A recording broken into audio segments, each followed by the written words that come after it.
I just know a school is a gift that no one can ever take away. You don't need money to make a difference. Like, you could use $1, you can make a difference with $1, you can make a difference with $5. Passion really is the vehicle to your purpose.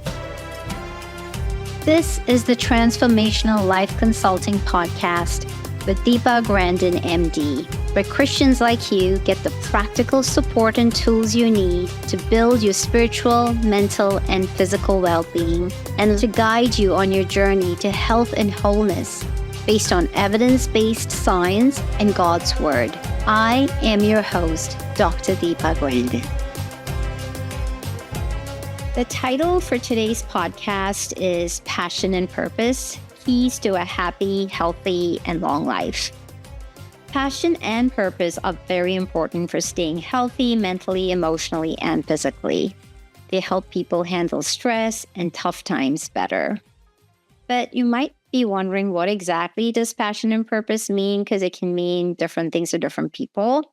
So passion means really loving something, an activity, a cause. You find it so important, you spend time and energy on it, and you feel like it's a part of who you are. Purpose is about having a goal or something you're working towards in life.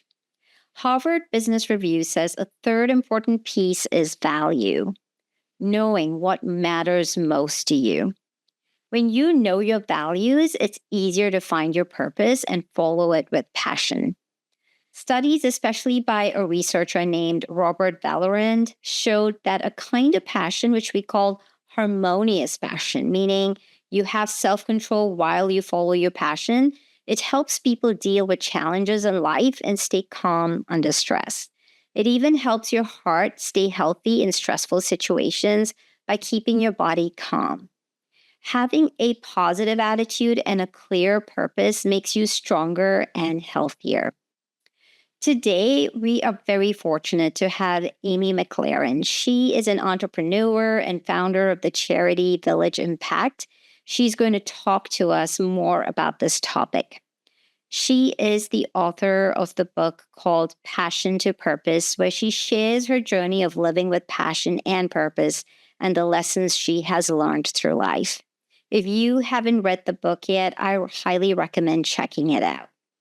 Amy, thank you so much for being here. And just again, we are so fortunate to have you on our podcast.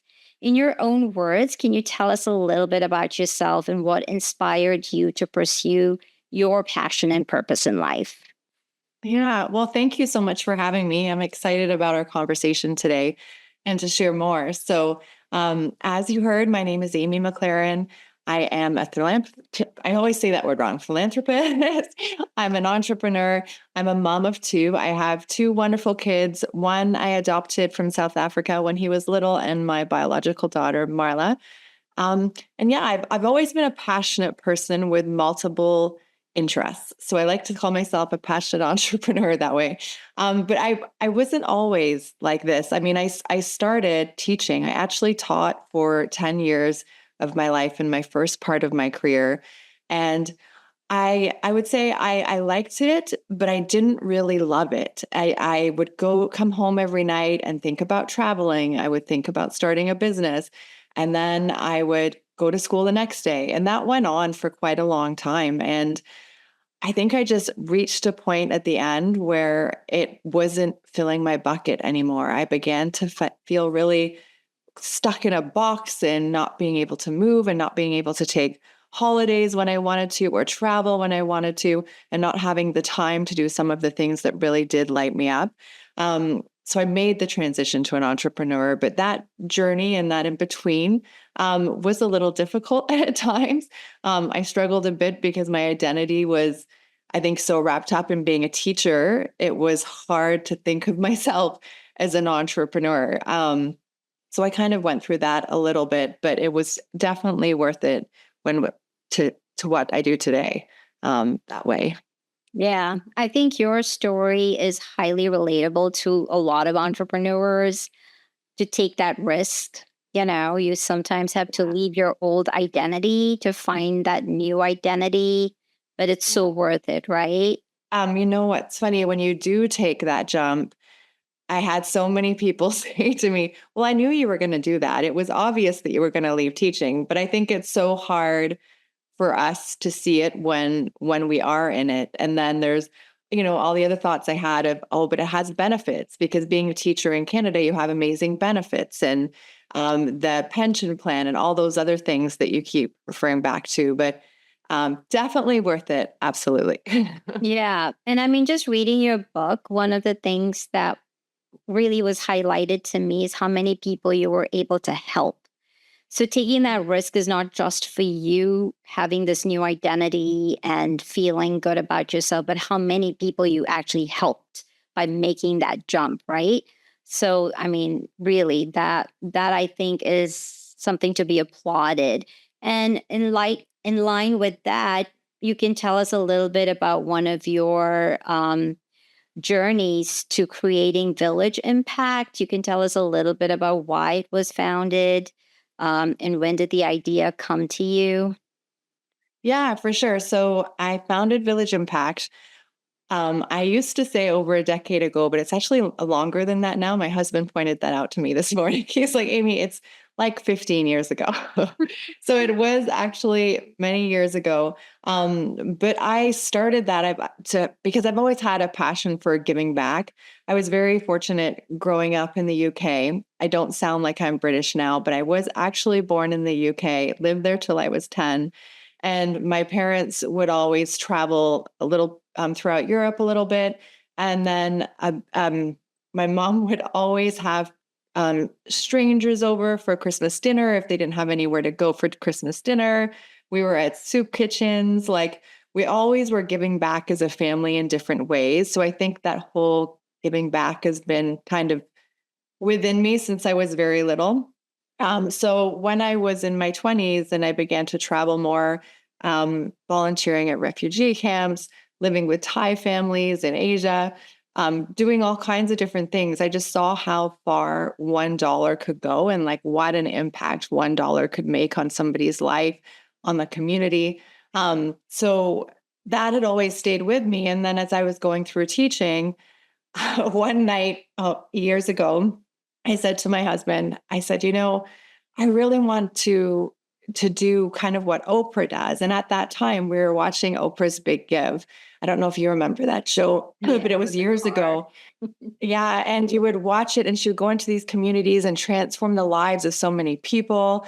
And I just was in tears every time I watched it. And I said to my husband that night, I said, I really want to do that, but I want to do it overseas because for me and my passion, that's where it always is or always has been. So he's like, okay, he's like, no problem. Like, when do you want to do it? And I'm like, well, I think we should do it at Christmas. And he's like, Amy, that's like 3 weeks away. How are we going to fundraise money, find a place to donate? I don't get it. He's like, I said, don't worry, I'll organize all the details because I love organizing things and figure it out. I said, you're the business guy. Like he was starting his own business at that time. And I said, let's do it together and then see what we can do. So he's like, okay. So we contacted 6 of his friends. We created a teleseminar, which is really a fancy term for webinar because this was so long ago. This was like before iPhones, before like long, long ago. And 6 of our friends that were very well-known business owners jumped on a call and shared their predictions for the coming year of what would happen in business. And then we had hundreds of people call in on a phone line to listen to what these business predictions were. And we did that, and we raised thousands. We raised about $40,000 in that short period of time, which was incredible. So then we literally took this money, well, not literally, but had it in it, had a checkbook and things like that. And we went to El Salvador because I'd found a school in El Salvador to help. And we took the money down to El Salvador and we helped at orphanages. We went to a school. We redecorated a school. We lived with the community. And we did a whole bunch of different things. But it was on that plane ride home that Stu looked at me and he's like, okay, I get what you want to do. And I'm like, okay. So then the following year we did it again. We went to Ghana and we'd helped with a feeding program. And then that was okay, but I didn't really, the contact we had, I didn't I didn't fully trust him, and you need to have trust when you're building an organization like this. Yeah. So we kind of went back to the drawing board, and then we ended up in Kenya.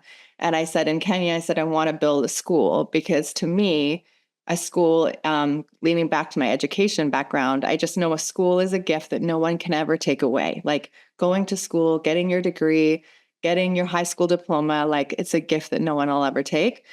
And it has ripple effects. It goes beyond like the individual, it goes to the community and beyond. Anyway, so we landed in Kenya. We built our first school, which I'm incredibly thankful for. And then here we are now, 15, 16 years later. We're working on our 16th school. And our whole goal with Village Impact is to bring education to those rural communities by building the schools. And I'm proud to say we partner with the government of Kenya. So every school that we build is sustainable, meaning that the teachers and the principals are all paid by the government. So if I were to walk away, or Stu and I were to walk away, thousands of kids would still go to school. There was all those 16 schools would be standing for like decades to come, that way. So it's been a journey, but it's been a good one. Yeah, and I think one of the points that really stood out to me is that sustainability factor. Because a lot of times with missions work, or and we try to help communities out, it's not sustainable because we're just there briefly and we leave. So I like how you guys have gone in, collaborated with the government, and then tried to find ways to make sure it continues. So that's really brilliant. And so for anybody wanting to do work in communities, I highly recommend Amy's book to read about how she did that with Stu, her husband. So, Amy, why did you guys choose rural Kenya? I mean, there's many, many communities around the world that need education, but obviously there was a reason for you guys to specifically choose rural Kenya to create your charity that brings education to students. Yeah. Yeah, it's funny. We get this question quite a bit, and there wasn't necessarily something that spoke to us with Kenya. For us, what had happened is I can't I can't explain why, but Stu and I have always had a heart for Africa. Like we don't have any family aside from obviously our adopted son, but we had never been to Africa. We hadn't known anybody from Africa, but we'd always seemed to be pulled that way. So when we started the charity, Africa was on our minds, and we went to Ghana first because our contact through another volunteer organization that I had volunteered with suggested that country and that contact. So when we went there and then we came back and it didn't work out how we envisioned with the sustainability piece, we said, okay, that didn't work. Do you have another contact in another country within Africa? And they're like, oh, yes, we do. You need to visit Irene. And so we got on a plane and we went to Kenya. And we met Irene, who is my business partner in Kenya for our charity. And that's how we ended up there. And I think a big part of why we've stayed and we don't really have any plans to go anywhere else at the moment is the trust. I mean, when you're sending so much money, we've raised now over $10 million. And I can tell you to the penny where every cent of that money has gone, because we have spreadsheets, our systems, like our trust and our connection with Irene and her own NGO in Kenya as well.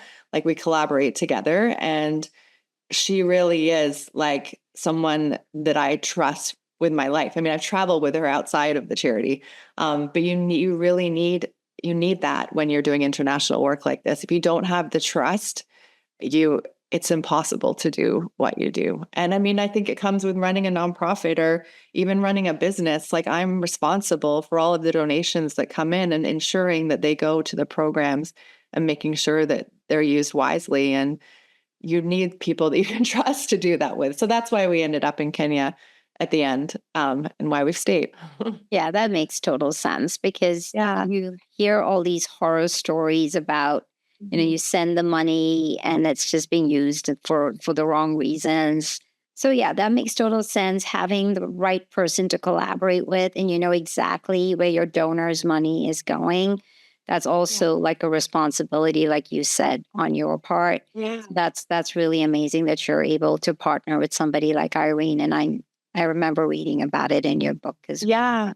And I think it goes to what you were saying earlier too with the values, right? Like Irene holds the same values that Stu and I do with family and business principles and things like that. So it's just so important when you're aligning with someone that it's yes, it's about the money, but it's also about how they show up in the world and how they run their NGO and how they show up with friends and family and things like that. I think is important too. Yeah, yeah. Having like-minded individuals. That's Mhm. true. So you are the author of the book Passion to Purpose, a 7-step journey to shed self-doubt, find inspiration, and change your life. Please tell us why you wrote this book and what key takeaways people can look forward to gaining from reading this book. Yeah, so it's funny. The book came about from the actual CEO of Hay House, not Reed Tracy, and he for years kept asking me. He's like, "You need to write a book and share about the charity," and I was like, "No, I don't know, I'm not ready."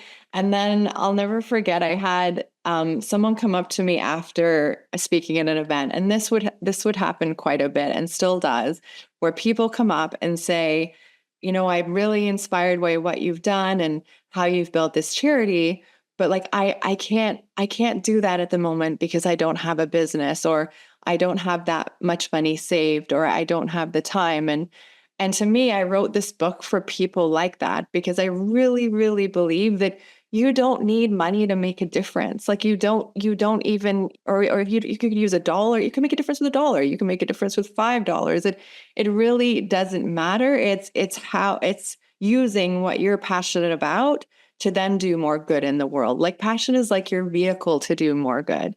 And I think oftentimes people wait and we don't need to wait. Like you can still help out in a community. You can still help out at a school. You could even holding the door open for someone is like making a difference. Saying please, saying thank you, even being on a board with another charity that that you would like to be a part of. That's making a difference.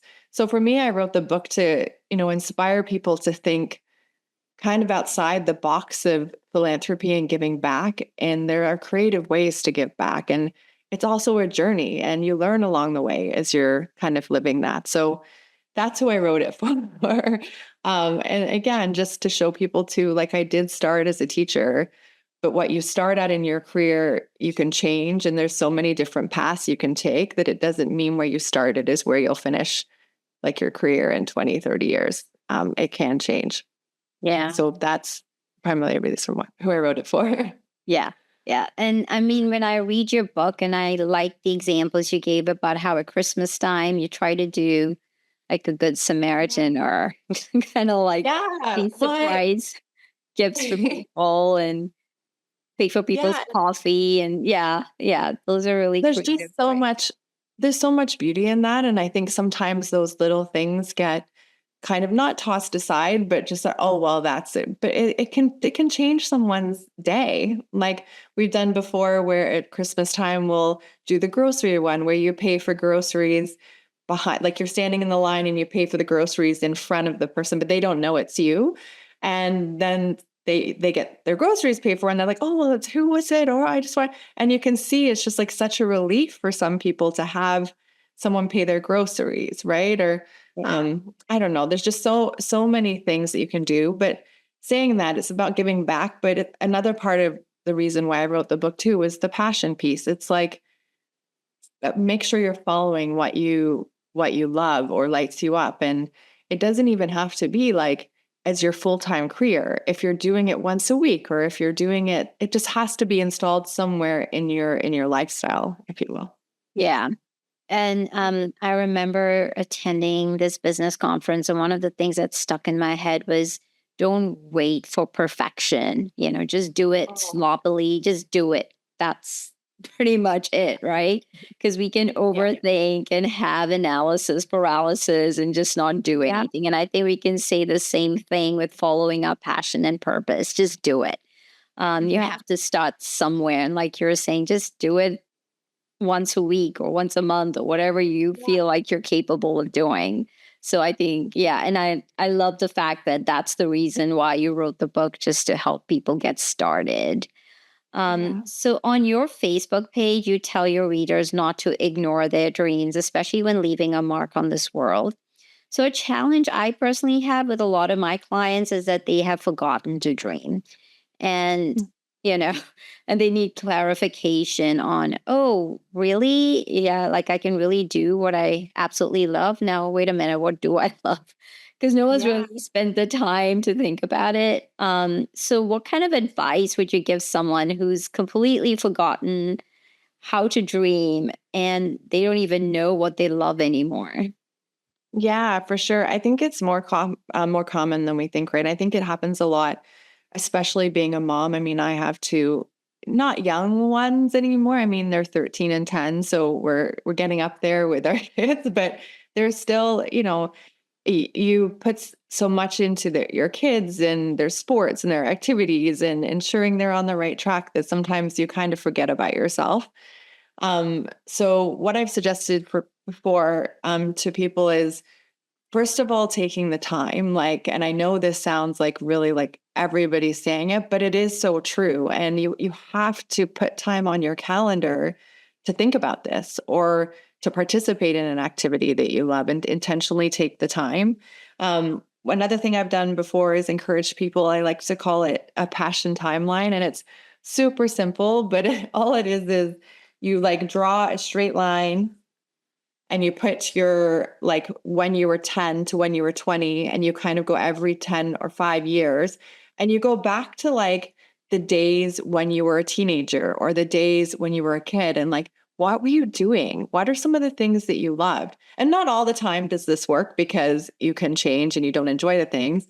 But when I did mine, or I think about mine, I remember being a 14-year-old and hosting a day camp in our community on our street. And all the kids from all the houses down the street would come every Friday to my little day camp.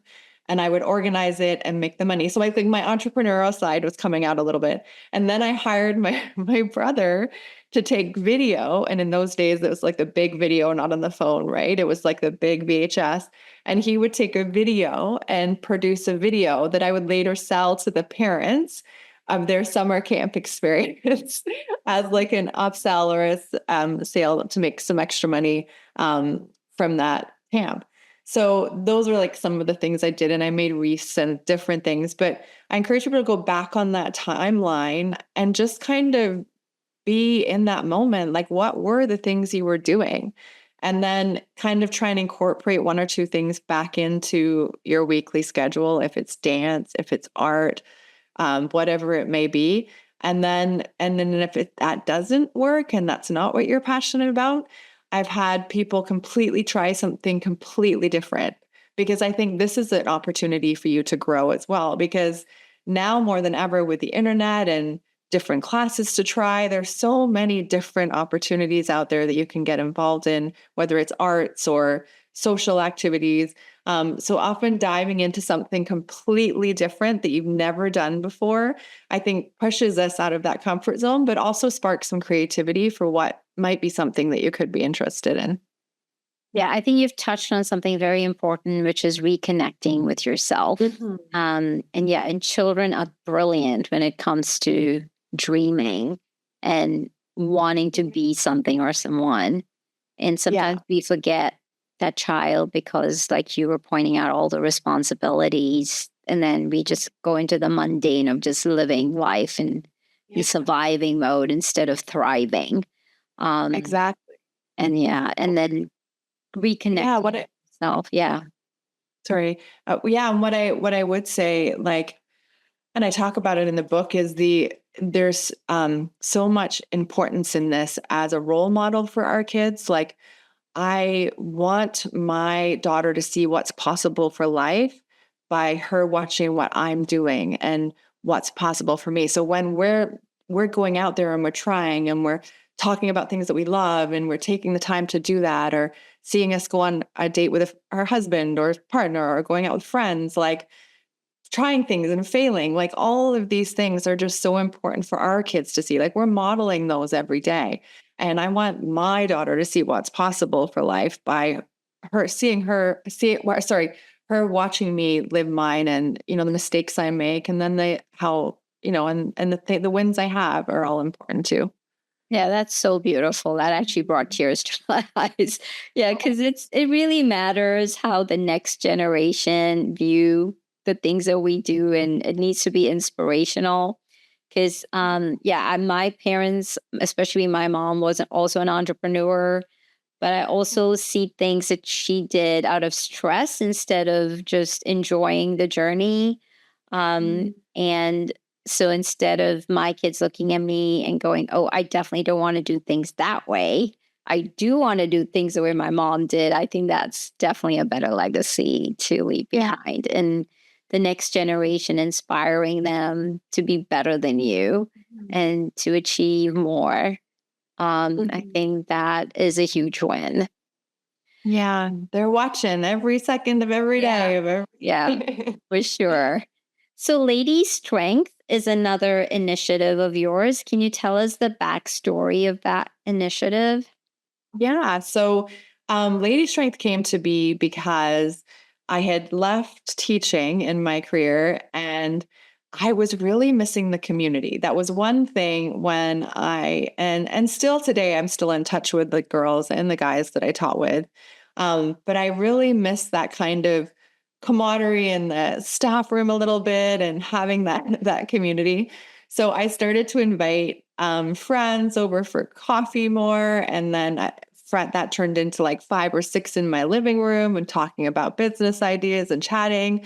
And then I wanted to travel a bit more, and in our family, my husband loves traveling, but not as much as me. So I'll do a girls trip and like take the friends with me. And so I started organizing girls trips. And then that's kind of morphed into what is now, which is Lady Strength, which is actually a mastermind for women entrepreneurs that basically started in my living room, but now it's grown that way. So it's a place where women can come together, talk about their businesses, dream together, hold each other accountable, and feel like they found their group of people, because we're actually just doing a reel about that for Instagram. And like, I love all of my friends and they have friends that are entrepreneurs and they don't fully understand the ups and the downs of what comes with running a business. And that's fine. Like everyone has their own thing, but when you find people that have an understanding of what that can be like and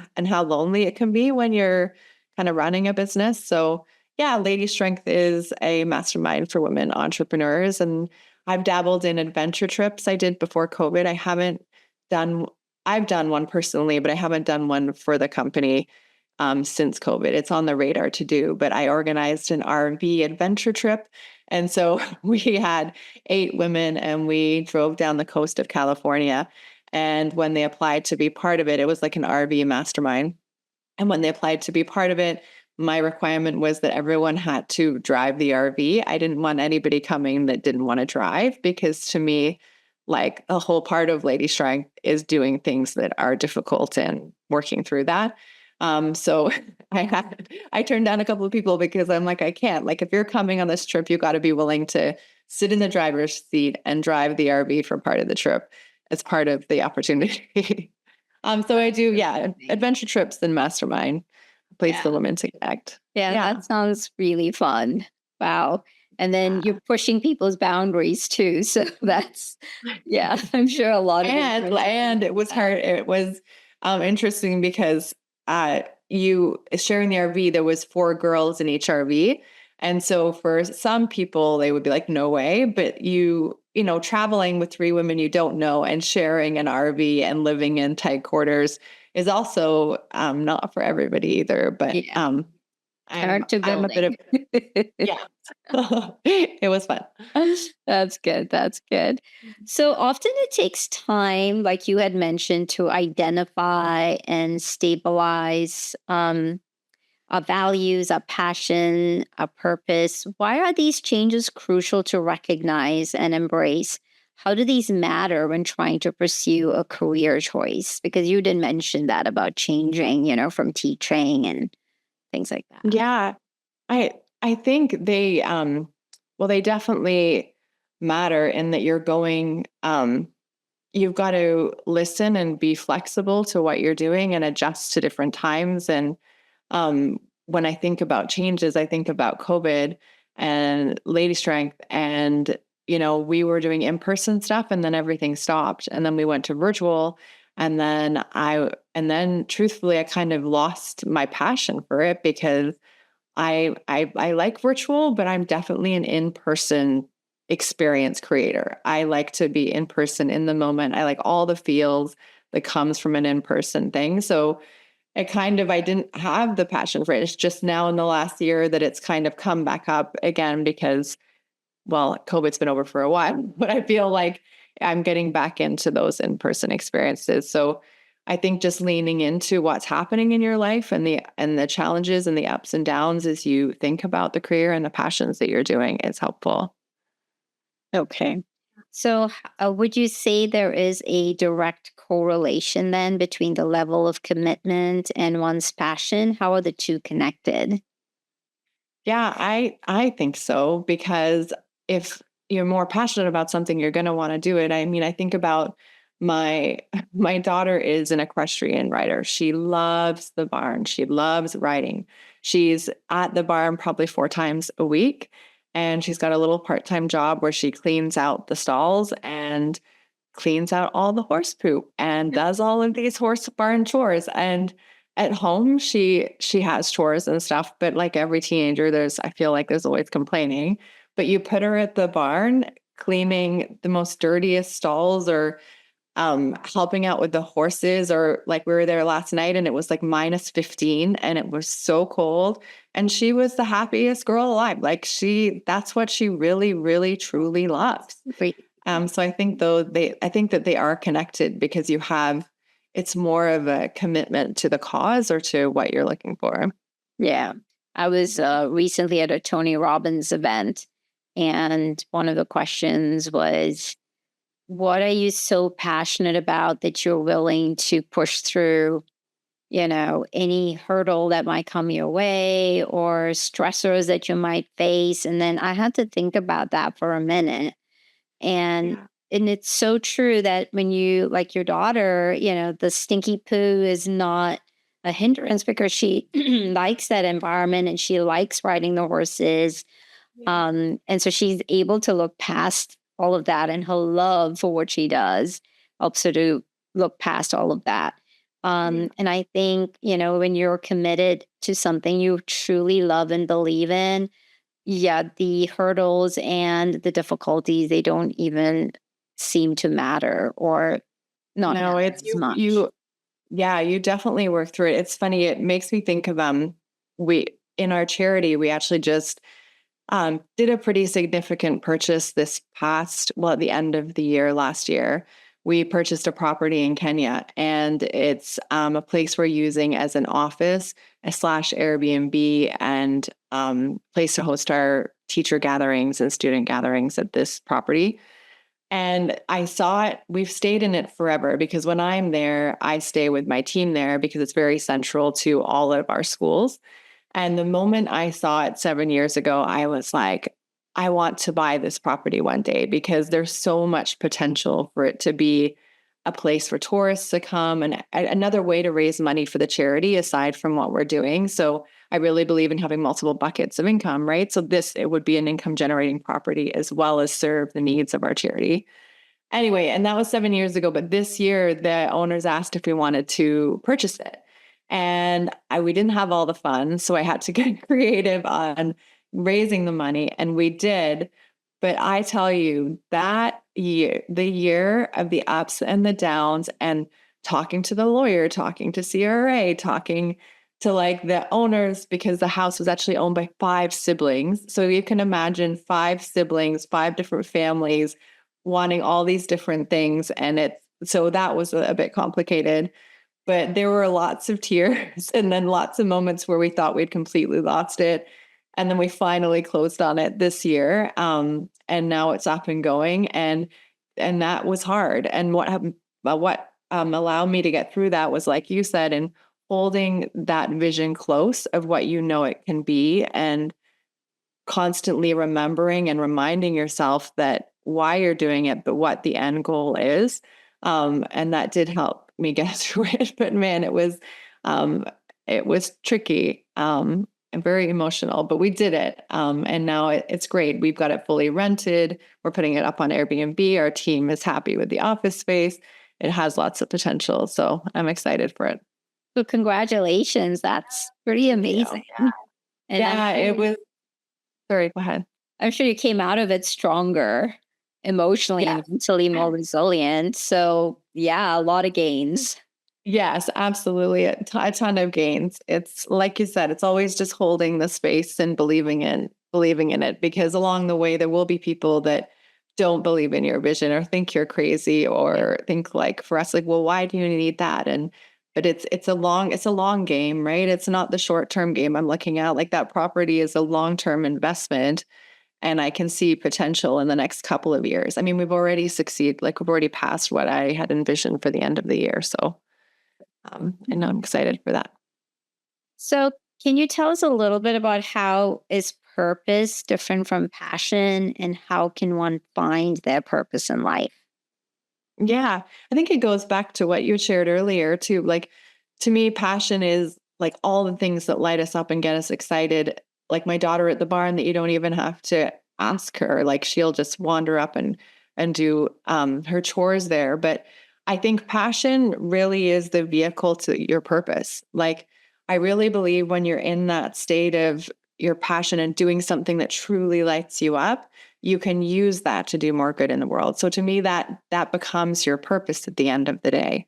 So if it's art, it like, for example, it reminds me of a lady named Tara Reid, which is one of my husband's clients, and she loves teaching special needs children. She has been teaching special needs children for years. She created all her own resources while being a teacher, but she recently left the teaching career because all of her resources that she was making, lots of people were buying them, but she was having this huge impact outside her classroom to all of these other teachers. And I think she passed $1 million in her business this year selling these resources and impacting not only to her kids in class, but tens of thousands of people. And this is all started with her passion of what she loved to do. So I really think your passion is like, it's just like the car. You drive it to the destination, which is your purpose, and you use that to do more good. And like I said earlier, it doesn't have to be starting a charity or starting your own nonprofit. You can use your passion every day to give back, give free lessons, like share about it on Instagram, give a tip, help someone. It all helps. Yeah, I think that's very nicely said. Would you like to add anything else before we end this call? No, just if you're listening, just maybe take this as your sign to sit down for a minute by yourself somewhere and really think about what lights you up, and are you spending time for it, and put a time on your calendar to think about it. Yeah, I totally agree. Or else Yeah. you will not, it's going to be like this hamster wheel. You'll never find the time to dream, and dreaming is Yeah. so important. Yeah. So thanks, Amy. Thank you again for spending time on this podcast talking to my audience. We loved having you, and good luck with everything. What you're doing is so amazing. It's so powerful, and continue impacting the world like you are. Oh, thank you so much. Thanks for having me.